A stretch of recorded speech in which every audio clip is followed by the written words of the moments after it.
Hi friends, எல்லாருக்கும் வணக்கம். எல்லோரும் எப்படி இருக்கீங்க? நல்லா இருக்கீங்களா? Welcome back to Ammu's home style. ஆடி மாதம்னாலே ஆன்மீக கொண்டாட்டம் தான். அதுலேயும் இந்த வருஷம் வர ஆடி அமாவாசை ஆகஸ்ட் 12 புதன்கிழமை ரொம்பவே விசேஷமானதுங்க. பொதுவாக அமாவாசை அன்னைக்கு காக்கைக்கு சோறு வைக்கணும், இலை போட்டு கும்பிடணும்னு எல்லாரும் சொல்லுவாங்க. ஆனால் இந்த வீடியோவில் இது வரைக்கும் யூடியூப்பில் யாருமே சொல்லாத அபூர்வமான ஆன்மீக சூட்சும வழிபாடுகளை பற்றி தான் பார்க்க போகிறோம். குறிப்பாக இந்த வழிபாடுகள் எல்லாமே சித்தர் குறிப்பிலிருந்து எடுக்கப்பட்டதுங்க. எங்கள் வீட்டில் யாரும் பெரியவங்க இல்லை, தர்ப்பணம் செய்கிற முறை தெரியாது, நதியில் போய் கும்பிட வசதி இல்லைன்னு நினைக்கிறவங்களுக்கு இந்த வீடியோ ஒரு பெரிய வழிகாட்டியாக இருக்கும். எந்த வித செலவும் இல்லாமல் வீட்டிலையே ரொம்ப எளிமையாக செஞ்சு உங்களுடைய பித்ருக்களுடைய பூரண ஆசையையும் குலதெய்வ அருளையும் பெறப்போகிற அந்த ரகசிய முறைகள் என்னென்ன வாங்க வீடியோக்குள்ளே போகலாம். ஆடி அமாவாசை அன்னைக்கு காலையில் நாம் செய்ய வேண்டிய முதல் விஷயம் பிரம்ம முகூர்த்த நீராடல். உங்களால் புண்ணிய நதிகளில் போய் குளிக்க முடியலையா? கவலையே படாதீங்க. நீங்கள் குளிக்கிற தண்ணியில் கொஞ்சமாக கல்லுப்பு, 2 துளசி இலைகள், கொஞ்சம் பச்சை கற்பூரம் சேர்த்து கங்கை, யமுனை, காவேரின்னு நினச்சி குளிங்க. நதியில் குளித்த பலன் உங்களுக்கு கிடச்சிருங்க. அதுக்கப்புறம் வாசல் தெளிக்கணும். வாசல் தெளித்த அன்றைக்கி கோலம் கண்டிப்பாக போடவே கூடாதுங்க. உங்களுக்கு கோலம் போடணும் அப்படின்னா செம்மண் இருக்குது பார்த்தீங்களா, அதில் கோலம் போடலாம். குறிப்பாக அன்றைக்கி கோலம் போடுறதை தவிர்க்கிறது ரொம்ப நல்லதுங்க.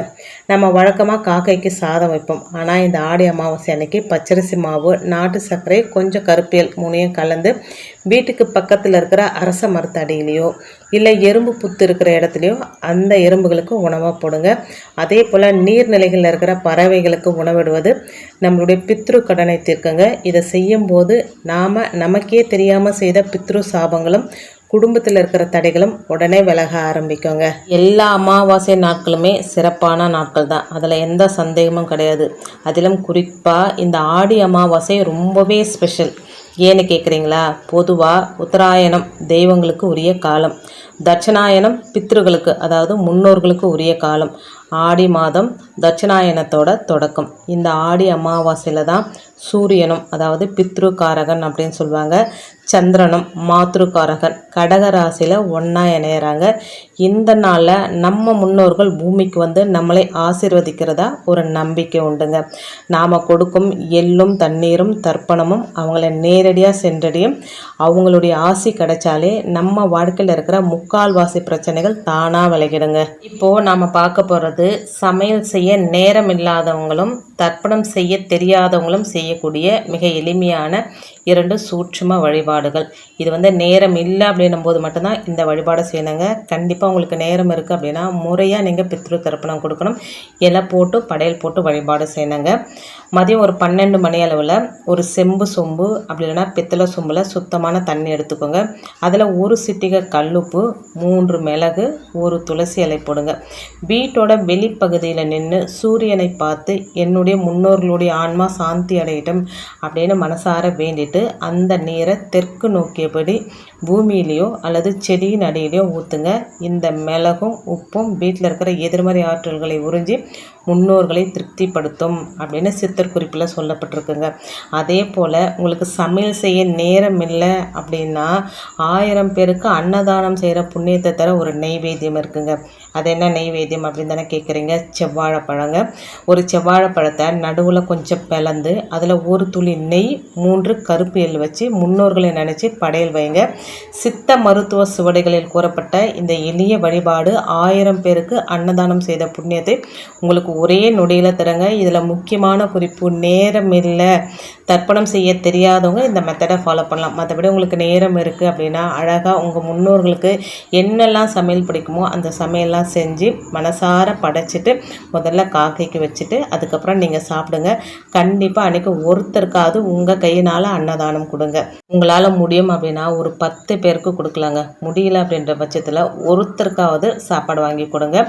அப்படி இல்லை அப்படின்னா யாருக்காவது செருப்பு, கொடை இந்த மாதிரி பொருட்களை தானம் செய்கிறது முன்னோர்களுடைய பூரண ஆசையை உங்களுக்கு பெற்றுத்தருங்க. நிறைய பேர் வந்து இப்போ மழை காலம் அப்படின்றதுனால கொடை இல்லாமல் அவசரப்படுறவங்களுக்கு, வயசானவங்களுக்கு நீங்கள் வாங்கி கொடுங்க. அதனால் நம்ம வீட்டில் நம்ம சொந்தக்காரங்களுக்கே வாங்கி கொடுத்தா அது புண்ணியமா அப்படின்னா அது கண்டிப்பாக புண்ணியமாகாது. உண்மையிலே அது தேவைப்படுறவங்களுக்கு நம்ம வாங்கி கொடுக்கும்போது அவங்க மனசார நம்மளை வாழ்த்துவாங்க பார்த்தீங்களா, அந்த வாழ்த்து தாங்க. நிறைய பேர் நம்ம வந்து பசியில் இருக்கிறவங்களுக்கு சாப்பாடு வாங்கி கொடுக்கும்போது அவங்க வாழ்த்துவாங்க. அவங்க கண்ணில் தெரியுங்க அந்த வாழ்த்து.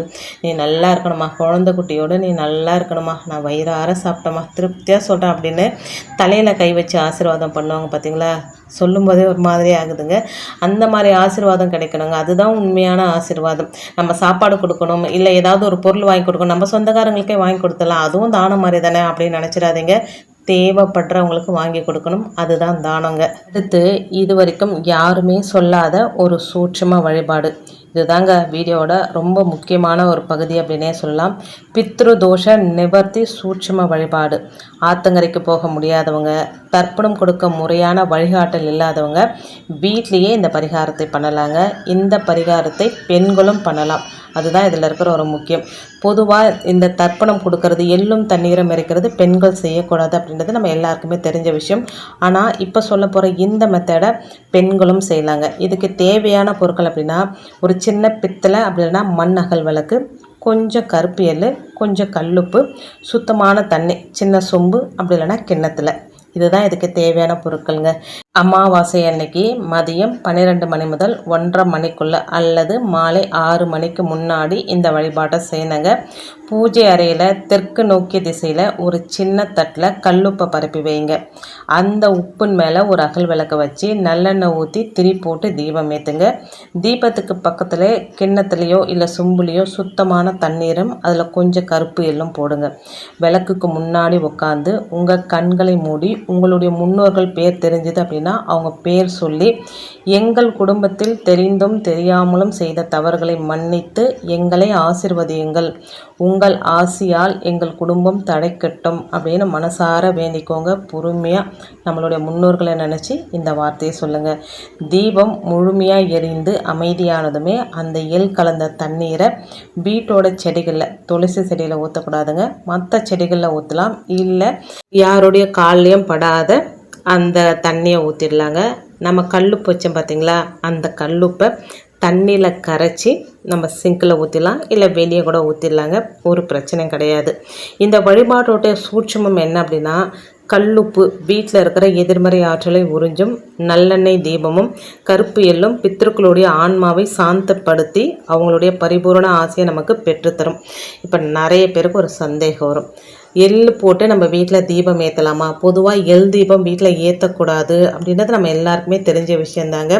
கருப்பு எல்லாம் மூட்டையாக கட்டி அந்த தீபத்தை தான் நம்ம வீட்டில் ஏற்றக்கூடாது. அமாவாசை தோறும் ஒரு 2லேருந்து 3 கருப்பு எள் நல்லெண்ணெய் போட்டு தீபம் ஏற்றி அந்த தீபத்தை தெற்கு திசை நோக்கி, ஏன்னா தெற்கு திசை தான் முன்னோர்கள் திசை, அந்த திசை நோக்கி தீபம் ஏற்றலாம். இந்த தீபத்தை உங்களால் பூஜை அறையில் ஏற்றுறதுக்கு உங்களுக்கு முடியல அப்படின்னா, உங்களுக்கு இடம் இருக்குது அப்படின்னா நிலவாசலில் கூட அந்த தீபத்தை ஏற்றி அங்கேயே உட்காந்து கூட இந்த வழிபாட்டை செய்யலாங்க. அது நம்மளுடைய விருப்பம்தான். ஒருவேளை எள் போட்டு தீபம் ஏற்றுறதுக்கு உங்களுக்கு விருப்பம் இல்லைனாலும் எள்ளை ஸ்கிப் பண்ணிவிட்டு நல்லெண்ணெய் தீபம் ஏற்றுங்க.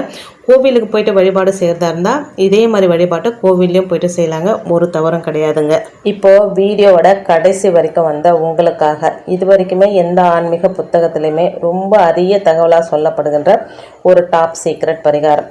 பொதுவாக அமாவாசை அன்னைக்கு நம்ம என்ன தான் பூஜை பண்ணினாலுமே நம்ம குடும்பத்தில் வழி வழியாக வரக்கூடிய சில பித்ரு சாபங்கள் அல்லது கர்ம வினைகள் நம்மளை அறியாமலே நம்மளை தொடருங்க. அதை முற்றிலும் வேற இருக்கக்கூடிய ஒரு எளிய ரகசிய முறை. அந்த ரகசிய வழிபாடு என்ன தெரியுமா? ஆடி அமாவாசை அன்னைக்கு சூரியன் மறையிற மாலை நேரத்தில், அதாவது 6 மணிலேருந்து 6:30 மணிக்குள்ளே உங்கள் வீட்டோட தென்மேற்கு மூலையில், அதாவது கன்னி மூலை அப்படின்னு சொல்லுவாங்க பார்த்தீங்களா, அங்கே சின்னதாக ஒரு மண் அகல் விளக்கு வைங்க. அந்த அகல் விளக்கில் நல்லெண்ணெயோட ஒரே ஒரு சொட்டு நெய் கலந்துக்கோங்க.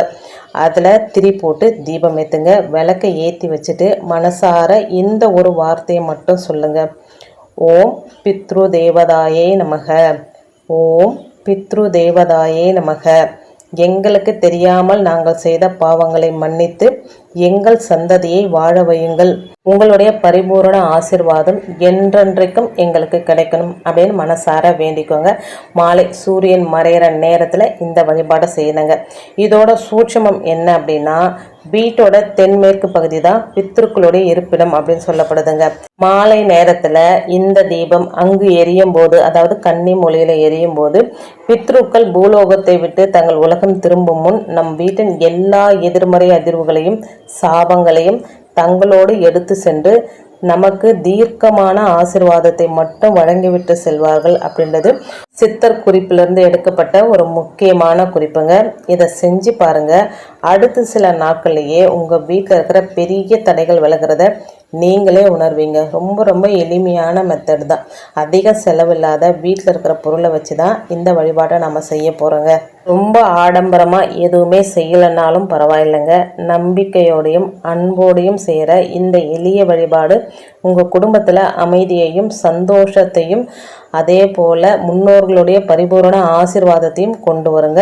இந்த ஆடி அமாவாசைக்கு இந்த எளிமையான சூட்சும வழிபாட்டை, அதாவது சித்தர் குறிப்பிலிருந்து எடுக்கப்பட்ட இந்த சூட்சும வழிபாட்டை உங்கள் வீட்டில் செஞ்சு பாருங்கள். உங்கள் வாழ்க்கையில் என்ன மாற்றங்கள் வந்தது அப்படின்றத கண்டிப்பாக என்னோட கமெண்ட்டில் ஷேர் பண்ணிக்கோங்க. நான் வெயிட் பண்ணிக்கிட்டே இருப்பேங்க. இப்போ ஆடி அமாவாசைக்கு என்னெல்லாம் செய்யணும் அப்படின்னு பார்த்தோம். என்னெல்லாம் செய்யக்கூடாது அப்படின்னு இருக்குங்க. மறந்தும் கூட சில விஷயங்களை ஆடி அமாவாசை அன்னைக்கு நம்ம செய்யக்கூடாது. அது என்னன்னு பார்க்கலாமா? முதல் விஷயம், வீட்டை துடைக்கக்கூடாதுங்க. அமாவாசை அன்னைக்கு வீட்டில் சிலந்தி வலை எடுக்கிறது, இல்லை தண்ணி ஊற்றி வீட்டை துடைக்கிறது, இது எதுவுமே பண்ணக்கூடாது. முதல் நாளே வீட்டை வந்து சுத்தம் பண்ணிடணுங்க. ரெண்டாவது வந்து அசைவம் தவிர்க்கணுங்க. அன்னைக்கு வீட்டில் கட்டாயம் அசைவ உணவு சமைக்கவோ சாப்பிடவோ கூடவே கூடாதுங்க. முன்னோர்களுடைய கோபத்துக்கு ஆளாக நேரிடும் அப்படின்னு சொல்லப்படுதுங்க. மூணாவது விஷயம், கோபமாக இருக்கக்கூடாது. முன்னோர்களே நினைக்கிற இந்த நாளில் வீட்டில் சண்டை சச்சரவுகள் கோப பேச்சுகள் இருக்கவே கூடாதுங்க. நாலாவது விஷயம், சுபகாரியங்களை பேசக்கூடாதுங்க.